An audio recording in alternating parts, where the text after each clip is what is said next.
Hello student, कैसे आप सभी। आई होप आप लोग बढ़िया होंगे। आप भी सामाजिक विज्ञान 2024 बोर्ड एग्जाम देना चाहते हैं तो आपके लिए मोस्ट इम्पोर्टेंट वीडियो लेकर आए हैं। इस वीडियो में हम क्लास 10 के सामाजिक विज्ञान के अति लघु उत्तरीय महत्वपूर्ण प्रश्न और सभी प्रश्न देखने वाले हैं इस वीडियो में। तो अभी तक वीडियो को लाइक नहीं किया तो लाइक कर लो और चैनल सब्सक्राइब कर लो। इस वीडियो में आपके जितने भी अति लघु उत्तरीय, दीर्घ उत्तरीय और प्रश्न आते हैं उनको हम क्लियर करने वाले। सबसे हमारा पहला क्वेश्चन है, बहुत ही मोस्ट इम्पोर्टेंट, कई साल से लगातार आ रहा है बोर्ड एग्जाम में, आप लोग इतना जान लीजिए। तो हमारा पहला प्रश्न क्या है, अभी तक वीडियो को लाइक नहीं किया तो लाइक कर लो, चैनल सब्सक्राइब कर दो। हमने एक ग्रुप बनाया है जिस पर आपको इसके PDF नोट्स सभी मिल जाते हैं। तो अभी मैंने इस ग्रुप का लिंक जो है कमेंट बॉक्स में पिन कर दूंगा और वहाँ डिस्क्रिप्शन में भी डाल दूंगा। आप लोग वहाँ से जाकर ग्रुप से जुड़ जाइए और वीडियो को लाइक कर दीजिए। चैनल पर नया है चैनल सब्सक्राइब भी कर दीजिए और अपने दोस्तों के साथ ये वीडियो सेंड भी कर दीजिए क्योंकि वो भी इसका फ़ायदा वाला। इसमें क्या है जो है, ऑटो वन बिस्मार्क ने जर्मनी के एकीकरण में क्या कहा जाता है। दो कारण लिखिए। पहला कारण हमारा है जो है, बिस्मार्क ने सुधार एवं कूटनीति प्रारंभ के कारण के अंतर्गत जर्मनी के क्षेत्र का प्राकरण अथवा प्रशा का एकीकरण करने का प्रयास किया। जो जर्मनी का एकीकरण करा था उसमें मुख्य भूमिका, इस बहुविकल्पी क्वेश्चन में भी ये क्वेश्चन कई बार पूछा जा चुका है। तो हमारा जो इसका दूसरा टॉपिक है, बिस्मार्क ने सुधार जर्मनी के एकीकरण के लिए रक्त और लौह की नीति का पालन किया। ये हमारा जो होगा क्वेश्चन, ये आपके बोर्ड एग्जाम में 4 नंबर का जाएगा, 4 नंबर का पूछा जाएगा। जो हमारा अगला नंबर क्वेश्चन आप लोगों को अच्छे से दिख रहा होगा, जो ये भी बहुत मोस्ट इम्पोर्टेंट है, जो हर साल बोर्ड एग्जाम में आता है। आप लोग देख सकते हैं पेपर उठाकर। लोकतंत्र के लिए जातिवाद घातक है, इसके 2 कारण बताइए। ये भी बहुत ही मोस्ट इम्पोर्टेंट है। आप लोग इसी तरह जैसे मैंने नोट्स बनाए थे आप लोग भी नोट्स बना लीजिए क्योंकि ये नोट्स से ही है जो मैं आप लोगों को इसमें से बता रहा हूँ। ये जब हम लोग पढ़ते थे तो तब की नोट्स है ये। जातिवाद ने देश के विभिन्न जातियों समूहों में आपसी संघर्ष और बंटवारा के जन्म दिया है। राष्ट्रीय एकता एक बड़ा खतरा है, जो राष्ट्र के लिए एक बहुत बड़ा खतरा है। दूसरा हमारा जो कारण है, जातिवाद के आधार पर अपना आरक्षण की राजनीतिक ने भी भारतीय लोकतंत्र और बुरी तरह से प्रभावित की गई है, जो बुरी तरह से प्रभावित किया है। ये भी बहुत ही मोस्ट। हमारा जो तीसरा नंबर क्वेश्चन आप लोगों को अच्छे से दिख रहा होगा और ये तो बहुत ही मोस्ट इम्पोर्टेंट, आप लोग इसे ज़रूर से ज़रूर याद कर लेना। मेरा कहना मानना, मैं गारंटी ले सकता हूँ इसमें से आप लोग का 100% क्वेश्चन पूछे जाएंगे। जो हमने आप लोग कह रहे हैं मैंने 20 बहुविकल्पिक क्वेश्चन की तैयारी नहीं करी, तो हमने बहुत अच्छे से तैयारी करा रखी है। आप लोग जाकर देख सकते हैं हमारे चैनल पर बहुविकल्पिक क्वेश्चन की तैयारी बहुत अच्छे से। अगर आप लोगों को मैं फिर से करा दूंगा, आप लोग मुझे कमेंट कर देना। जो हमारा चौथा नंबर क्वेश्चन है, रेल एक्ट क्या था, इसके विरोध कैसे किए गया, क्या कारण था और इसका बताना है हमें। अब हमारा है जो इसका रेल एक्ट 1919 में पारित एक ऐसा कानून था जिसमें भारतीयों पर किसी तरह का मुकदमा न चलाए बिना शंका के आधार पर गिरफ्तार कर लिए 2 साल के तक जेल में बंद किया जाता था। जो आप लोग भारतीयों के लिए कोई भी मुकदमा न चलाया जाएगा, शंका के आधार पर अगर है आपको तो उसे गिरफ्तार कर लिया जाता था। और हमारा जो इसमें क्वेश्चन नंबर आता है हमारा है, और इसी में हमें पूछ रहा है परिमाण। जो परिमाण है इसका परिमाण अंग्रेजों ने राष्ट्रवादी पर दमन शुरू करने के साथ मसलीला कानून पर दिया। 13 अप्रैल 1919 में जलियांवाला हत्याकांड हुआ। जो आप लोग ये भी याद कर लेना, जलियांवाला हत्याकांड कब हुआ, ऐसे आप लोगों को पता ही होगा। अगर नहीं पता तो अब मैं बता देता हूँ, आप लोग देख भी सकते। 13 अप्रैल 1919 में हुआ था। इसका विरोध कैसे किया गया और जो इसका विरोध किसने किया और कैसे किया, इसका विरोध जो है विभिन्न शहरों में रेल जुलूस के आयोजना की गई। दूसरा, कोई शहर में दुकानदारों पर दुकान बंद करके अपना विरोध किया। जो बहुत है अपना काम बंद कर इसका विरोध किया। इसका कहने का मतलब ये है। जो हमारा इसकी बात क्वेश्चन आता इटली, ये भी बहुत मोस्ट इम्पोर्टेंट है, आप लोग जरूर याद कर लेना इसे। इटली का एकीकरण पर प्रकाश डालिए, ऐसा क्वेश्चन बहुत बार पूछा गया। 19-20 शताब्दी में इटली का एकीकरण किया प्रक्रिया आरंभ हुई जो निम्न प्रकार भी है। इसमें हम लोग हेडिंग बना के लिखेंगे। जो हमारा पहला, इस समय इटली अनेक संघीय राज्यों में बहुराष्ट्रीय साम्राज्य में विखंडित हो गया था। जो हमारा दूसरा, 1830 में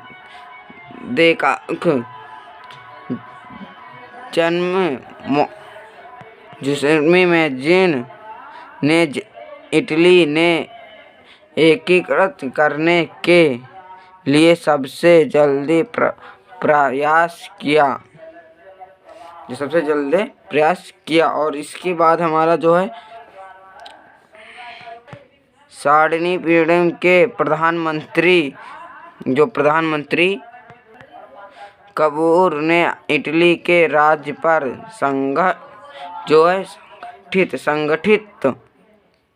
संगठित करने के लिए जो आरंभ हुआ आंदोलन को नेतृत्व प्रदान किया। जो हमारा चौथा नंबर है, 1860 में दक्षिण इटली व दो सिसिलियों में राज्य में पीडियम के सैनिकों ने प्रवेश किया। यह जो पर है, यहाँ पर स्थित किसानों का पदम से पराजित कर सके। जो हमारा 5 है, आप लोग 4 भी लिख सकते हैं, लेकिन मैं 5 बता रहा हूँ आप लोगों को। जो है 1880 में एकत्रित इटली राज्य को घोषित किया गया और 1870 में यह एकीकरण पूर्ण हुआ। जो 1870 में इटली का एकीकरण पूर्ण हो गया था। हमारा जो अगला नंबर क्वेश्चन है, जो आप लोग अच्छे से दिख रहा है, लोकतांत्रिक में 3 विशेषताएं बताइए। जो लोकतांत्रिक 3 विशेषताएं, लोकतांत्रिक में 3 विशेषताएं हैं। सरकार पर जो निर्णय है वो जनता करती है, मतलब सरकार जो निर्णय है, सरकार निर्णय जन विचित प्रतिनिधियों के द्वारा होता है। जो इसका चुनाव होता है या इससे प्रधानमंत्री बने जो प्रतिनिधियों के कारण होता है, ये इसकी एक विशेषता है। जो हमारा दूसरा नंबर क्वेश्चन है, राजनीतिक सत्ता में प्राप्ति के लिए एक से अधिक दल के मध्य प्रतिष्ठित होते हैं।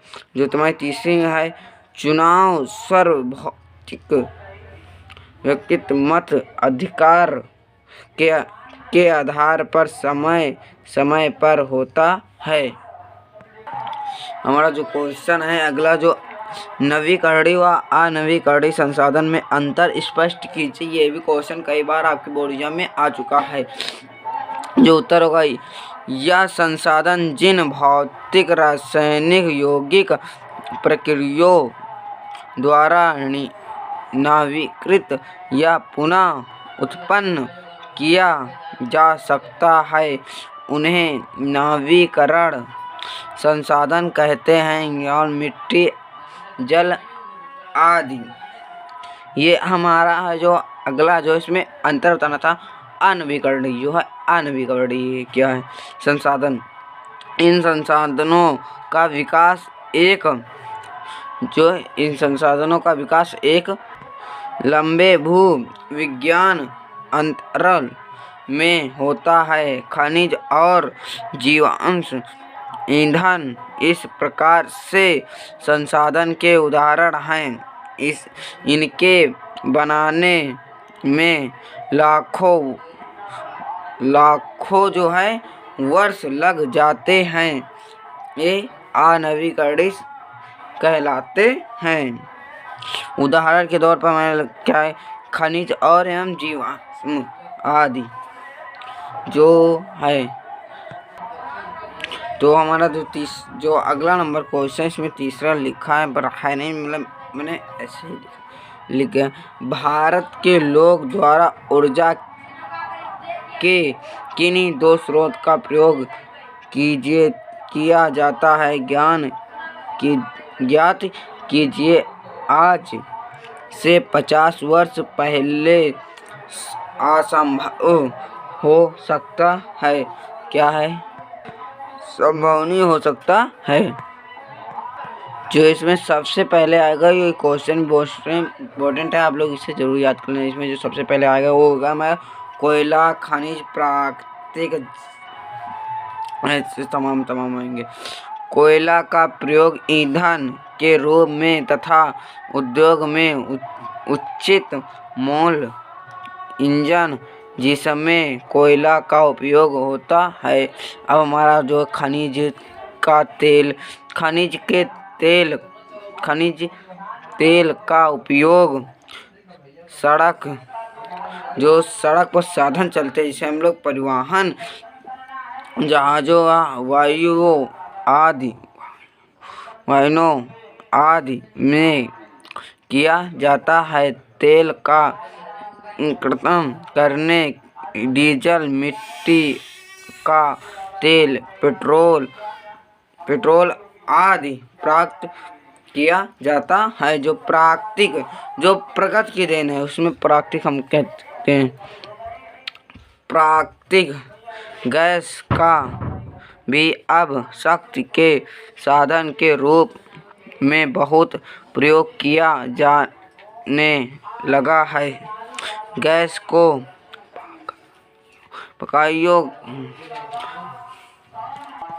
पाइपों के सहारे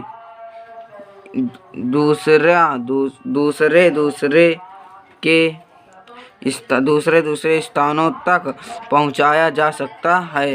जो हमारा जल विद्युत यह ऊर्जा नवीकरणीय संसाधन है। अब तक ज्ञात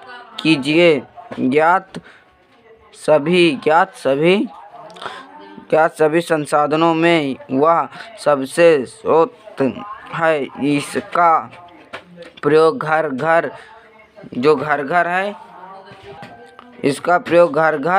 किया जाता है तथा औद्योगिक इकाई के बड़े पैमाने पर किया जाता है। तो हमारा जो फिर क्वेश्चन है, ये भी आपकी बोर्ड जो है हमारा चुनाव के बारे में पूछ सकता है। चुनौती का अर्थ बताइए। चुनौती का अर्थ लोकतांत्रिक के जो मार्ग में आने वाले व संबंध वह बंधन जिन्हें दूर किया जाने बिना लोकतंत्र का विकास संभव नहीं है, उसे हम चुनौती कहते हैं। तो हमारा जो अगला नंबर क्वेश्चन, नमक यात्रा, जो हमारा दांडी यात्रा भी हम कह सकते हैं। नमक यात्रा उपनिवेशवाद के खिलाफत प्रतिरोध का एक सरदार प्रतीक थे। स्पष्ट कीजिए। जो हमारा 31 जनवरी 1930 में गांधी जी ने 82 ईस्वी के एक खत लिखा। इस खत में इन्होंने कहा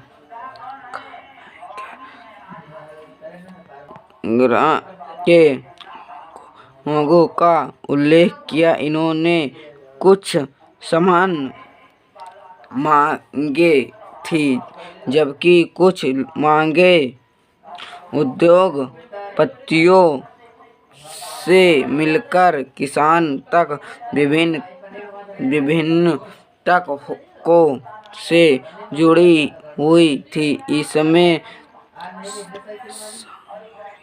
संवैधानिक प्रमुख मांग नमक कर को समाप्त करने का बार में था। जो हमारी सफलता थी, पूर्ण नमक यात्रा निकालकर गांधी जी ने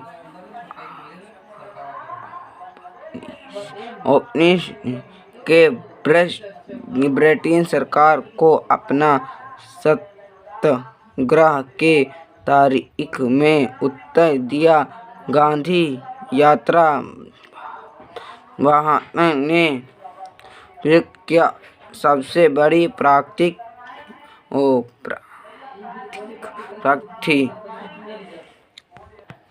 तो हमारा जो अगला नंबर क्वेश्चन है, कृषि के 3 प्रमुख समस्याओं का उल्लेख कीजिए। या ऐसे पूछ सकते हैं, भारत में कृषि क्षेत्र में समस्या लिखिए। इसका उत्तर आप लोग कैसे लिखेंगे? भारत में हजारों वर्ष से कृषि की जा रही है, परंतु भारत में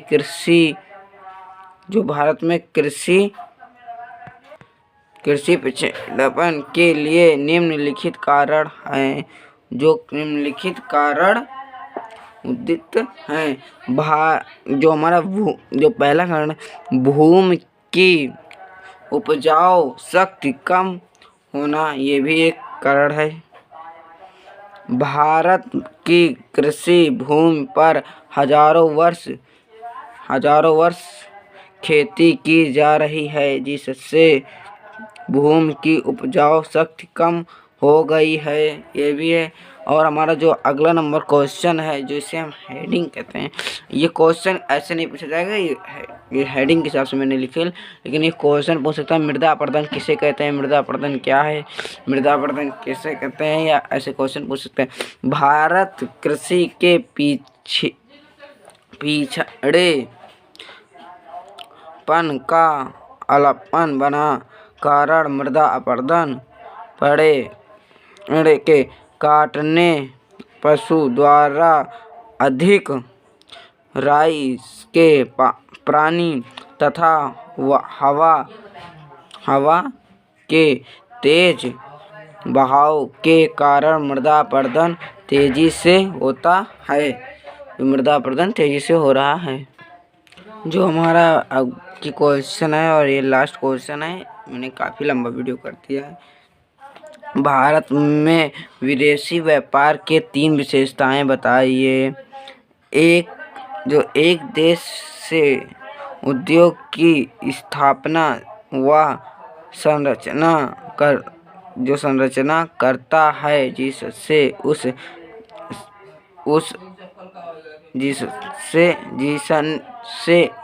उसे अधिकतम तुलनात्मक लाभ प्राप्त होता है और तब बाजार देश में वह अपना वस्तु बेचता है। अब हमारा आता औद्योगिकरण क्या? विदेशी व्यापार के माध्यम से देश में उद्योग में विकसित होना, उसके हम औद्योगिकरण भी कहते हैं। देखो, करने के लिए आवश्यक उपाय कच्चा माल व तकनीकी ज्ञान सरलता से उपलब्ध हो जाता है। अब मैं इसके आगे अगले वीडियो में बताऊंगा। तो आपको वीडियो कैसा लगा? वीडियो अच्छा लगा तो वीडियो को लाइक कर लेना और चैनल को सब्सक्राइब कर देना। मिलते हैं नेक्स्ट वीडियो में, तब तक के लिए धन्यवाद। और मेरे ग्रुप से ज़रूर जुड़ जाना, क्योंकि इस वीडियो में जो है इस चैनल पर क्लास 10 की